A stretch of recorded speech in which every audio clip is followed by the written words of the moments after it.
So look, if you want to grow your wealth, your income, and increase the amount of time off, then these are the shortcuts that can help. Welcome to the Wealth Creation Podcast. Hope you're well today. We are live, so slightly different today. So we call this the Business Growth and Marketing Domination Show. So we're going to rebrand it and call it that. So we go live every Monday, and if you're in the Facebook group, then you're going to get this live every Monday. And if you're not in the Facebook group, then come and join the mastermind group. It's not going to cost you anything. You get to ask questions and that kind of thing whilst I go live. It'd be great to have you in the group and, contributing and helping others and all that kind of thing. So we've got 3 new shows basically lined up now. And this is the plan going forwards. We've decided. And if you're watching, by the way, please come and say hello. Give me your name. Let me know who you are, where you're from. What's your name? Where you're from? Thank you very much. So if you can let me know that. So the 3 shows that we've got are the Business Growth and Marketing Domination Show, the Property Cash Flow Show, which is on a Wednesday, and then the Mindset and Hustle Show, which includes weekly wins as well, on a Friday. So we just decided to kind of brand these up a little bit because we thought that would be quite nice, frankly. Who is we? You realise you're sitting alone, right? Yes. Oh my gosh, I am. Hey, how you doing? Hope you're well. I always say we. I can't help it. It's just something I've always said. But if you've got a question, please put it in there because there's a good chance we will answer it for you. If you've got a question, I'm more than happy to do that. So, business growth and marketing domination. And I was just thinking, I've just been out to the vets. The dog's not well, so we've got to take the dog to the vet. And then coming home, I was thinking about how marketing's changed and how business has just completely changed. Woke up this morning and Mothercare sounds like it's about to go into administration. Yet another major high street is yet again going into administration. And of course, what's changed in Mothercare over the last 20 years? Nothing. Nothing at all has changed in Mothercare in the last 20 years. So we got a 5-year-old now, and my eldest is 14. So in the last 10 years, we know for a fact that not much has changed in that time period because I've been in. I've not been in recently, but I've been in 5 years ago. Nothing's changed. And if you're not changing your business up, nothing's going to improve for you. It's like we're in this internet age where you go in to a shop and you're looking at the laptop and then you get your app, your phone, and you go to Amazon and you find out how much it is and you go, oh, wow, it's 200. This is for people who can't see very well, by the way. Look at the phones like that. I find I'm that age now where you're looking at and squinting at your phone. But you go, oh, wow, that laptop's £300 cheaper on Amazon. And then you literally buy it in the shop, but not from the shop. You're buying it off Amazon, or you can even download apps with a barcode. So you literally scan the barcode and it'll tell you where the cheapest place for you to buy that is. And so with shops and retail and high street and footfall, all of that is completely different than how it used to be just 5 years ago. And what we're seeing right now is a difference in the way that it's working. Now, there's a couple of people that are doing very well from this, of course, people like Mike Ashley of Sports Direct fame. But he's the way that he does it. First of all, he's got economies of scale. So he pulls all these different places together.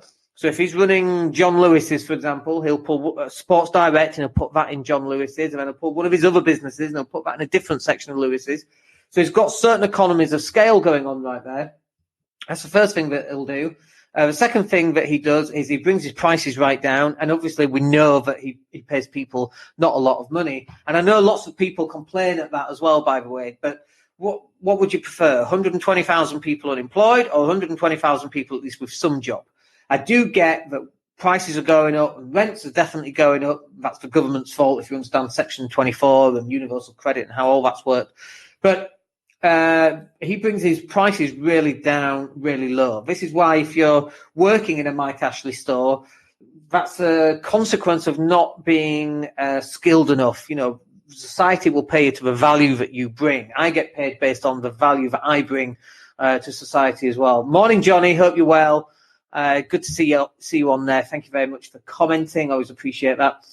So where was that? So with Mike Ashley, so he brings prices right down, and you can say that's bad, you can say that's good, but those people who say it's bad are the same people who say Amazon not paying tax is bad, and Starbucks not paying tax is bad, and Google not paying tax is bad, and then shopping at Amazon, buying coffee from Starbucks and using Google to search. It's hypocritical. If you are one of those people, what's going on? You're just a hypocrite. And that's all right to be a hypocrite. If that's what you want to be, that's okay. But don't kind of shove it under the carpet as though you're not, because you are. I'm an entrepreneur, and if I can pay as little tax as I can, then that's exactly what I'm going to do. So with the way that businesses are running now, however, in retail, you've got to shift that stuff up. You're going to have to start putting different stuff into your shop. You could put a basketball court in. I was in New York last year, I think, or this year. I forget. All those into one. And I went into the Nike store, I think it was, and they had a basketball court there. And not only did they have a basketball court, but they actually had cameras all the way around that could check what your form looked like, what your gait looked like, all of that kind of thing. I thought that was really powerful, and definitely a way to stand out. So that was very good. But this is the point, right? You're supposed to stand out. Mothercare is not standing out. Mothercare standing out. In mine in Leeds, we've got a big tree that we've had for about 20 years, and you can press the buttons, and it makes noises, and that is it. How about a kiddies play area? How about a place where dads can go and watch the kids play on the climbing frames? What about, putting some sport on TV because I know Mothercare is coordinated for females, but what do females do? They take their husbands with them, or partners with them, or they need something. Then they've got the kids, and then they can't shop properly because they've got the kids tagging on them. If it's second or third child. So you've got to adapt and you've got to change this up. What if you've not got a retail business? What are you going to do?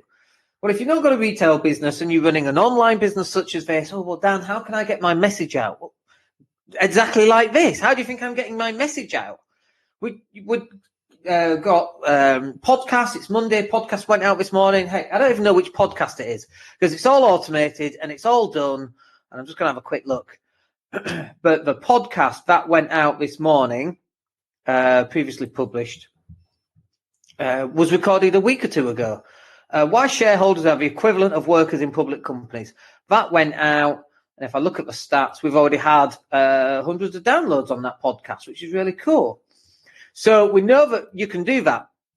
How do you get your message out? You go live on Facebook, you go live on Twitter, you go live on Instagram, LinkedIn, although it's an application process. But you have to change the way in which you're running business. And people go, oh, well, I don't want to brag and I don't want to put myself out there. Well, how are you going to close business? How are people going to know that you actually exist? And this is really what it's about, is people knowing you exist. Think of the last thing that you bought. Like the mug. Let's take the mug. So I bought this. Bought it from Disney. I was watching Marvel. Marvel had just come out, and I thought I saw a Thor mug, and I thought, you know what, I'm gonna have one of those.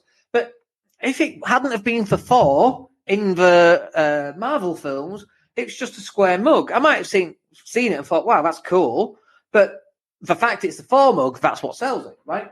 Let's take another really good example. Let's take paracetamol or other drugs that you buy in supermarket, not coke and cocaine, not that kind of stuff, but other drugs like, let's say hay fever tablets. So I go into Boots and I look at hay fever tablets and I pick up one packet and I go, my goodness, I'm not paying that.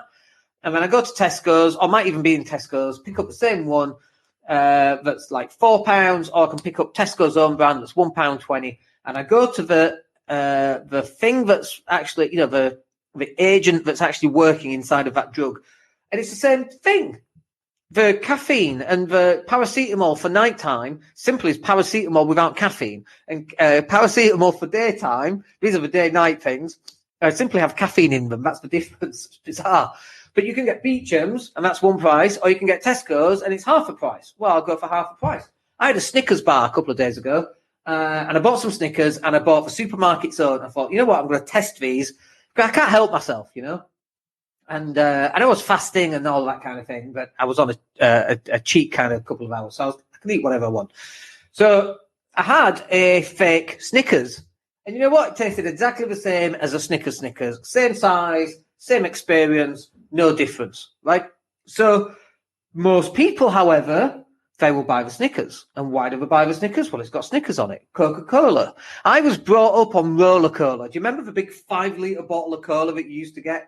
So my nan, My grandma, she never had any money. Okay, so when we go and stay there at weekends, she couldn't afford Coca-Cola, so she'd buy a big 5 litre bottle of.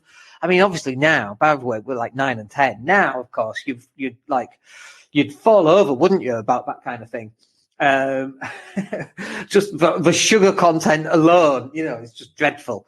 Now I'm fasting and I understand all this, how insulin works and all this weight loss stuff works much, much better than I used to. But that's what we used to do. And I grew up on cheap Coke. I mean, I drink Coca-Cola now, but it took me a long time to wean off cheap Coke and get onto the good stuff, the expensive stuff, Coca-Cola. But my wife now, she just drank Coca-Cola all the way through. And so it was her that's really pushed me back onto Coca-Cola instead of the cheap stuff. But I'm more than happy drinking the cheap stuff because it's what I was used to. But it's all these adverts on TV, drink Coke, drink Coke, drink Coke. There's no sales funnel in any of that. And so this is one of the ways in which the business has changed. Sales funnels were huge 2 years ago, sales funnels. And yet, don't get me wrong, we still need sales funnels. But sales funnels are not the be-all, end-all. You need a sales funnel. There's no point in driving attention unless you've got a sales funnel of some kind, so you know where your clients are going to go, right? But you can still close a lot of business without a sales funnel, but you can't close business with a sales funnel and zero traffic. And that's right there's the point that I'm getting to. You can't close business with a great sales funnel, but zero traffic. You've got to have traffic. You can call it footfall if you want, if you're in retail.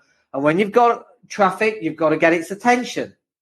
And in mother care, the attention is how long do people stay in a shop? Because I bet they never timed that. And the longer you can keep someone in a shop, the better that's going to be. The longer that we can keep attention for, the longer that people listen to our podcast and watch our YouTube videos and download our podcast, the better that's going to be. The longer that people stay on our website and the more pages that they click on, the more they're investigating who we are. They might come back in 3 to 6 months or 3 to 6 weeks or 3 to 6 days or 3 to 6 hours and hit that buy button. And so attention is the currency in which we use it right now. And so what is the currency that you've got? And I guarantee it's nowhere near enough attention. And people go, but Dan, I do a Facebook Live and I get 2 people on it. Great. Well done. Congratulations. Yeah, but 2 people's not enough. I'm going to stop doing it. It's like, how long have you been doing it? A month. A month. Goodness me. You don't get anything fixed in a month. You can't lose 4 stone in a month. You can't grow a business empire in a month. What makes you think you can, suddenly, I switch on and I go live. I've got 200 friends on Facebook and I only get 2 people watching it. Or, we got 3,500 people on Facebook. We get maybe 4 or 5 people sometimes watching it. Sometimes it's 10 or 15, and sometimes it's 1. It's irrelevant. It just doesn't matter. You've got to keep pushing out and pushing out and pushing out. As Grant Cardone and Gary Vee said, it took them like 6 to 10 years. If you go back right to the very start of Grant Cardone's YouTube channel, it took him 6 to 10 years to put out content. Now, of course, he puts out 3 shows every single week, and he's selling out, baseball stadiums. Not very well, I might add, because you couldn't hear anything because of the echo. Luckily, I didn't pay for that one. But he's selling this stuff out, and it's attention. This is the name of the game. Attention will garner where you go in your business, how successful your business is, what the income is going to be on your business. It's attention that's going to do all that. Attention will put food on the table, will allow you to save up for a deposit on your next buy-to-let. It's attention, attention, attention. If you go live 5 times a day, every single day for the next 6 months, I guarantee you're going to have more attention. But there's work that has to go into that. You've got to plan. What are you going to plan? We've got a download. I'll try and find it. I'll stick it in the group. And I'll put it on I'll stick it in the groups, because if you want it, you should come and join us in the Facebook group, which is daniellatto.co.uk/mastermind. It'll take you straight there. Just come and join us in the group. But you can download it. It's got like 52 different topics that you can talk about. Just do that for the next, if you did it 10 days, 5 days a week, 30, 50, and see how that goes. Or you could do 50 days. So if you went live 5 times a day, you got 10 days worth. If you went live once a day for the next 50 days, you've got 50 days worth. But you should be going for attention. This is what it's about. And not bad attention. Go for good attention. Get your name out there. Get known for something. And that's going to work really well for you. So look, that's where we'll end it. I hope that's useful for you. Attention is the name of the game. And we'll catch up with you on Wednesday in the Property Cash Flow Show. Come and join me for that. We go live every Wednesday at 12 noon in the UK time. And we'll speak to you then. All right, have a good day, folks. We'll speak to you on Wednesday. Hey, it's Dan here. Thank you for listening. Really appreciate each and every one of you. Please click like or subscribe to the entire podcast.